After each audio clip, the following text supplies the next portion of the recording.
Sinunog ng mga otoridad ang mga halamang marijuana na nagkakahalaga ng 4,600,000 pesos sa Barangay Lukong, Tinglayan, Kalinga nito lamang ika-5 at 6 ng Pebrero taong kasalukuyan.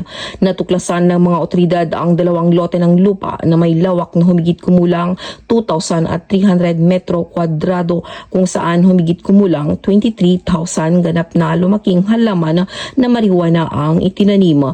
Sinira ng Philippine Drug Enforcement Agency Cordillera Kalinga Provincial Office at PNP Drug Enforcement Group.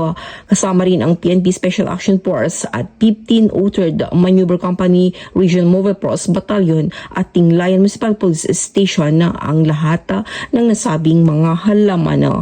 Walang naarestong magsasako sa operasyon ngunit patuloy ang investigasyon upang matukoy ang may-ari ng lupa at sinumang responsable sa pagtatanim ng mga illegal na halaman dahil yan ang panata ng bagong PNP para sa bagong Pilipinas sa serbisyong mabilis, tapat at nararamdaman. Mula dito sa Riyon ng Cordillera, ako ang inyong PNN Correspondent, Police Master Sergeant Lenny Valerio, alagad ng batas, tagataguyod ng Balitang Pulis.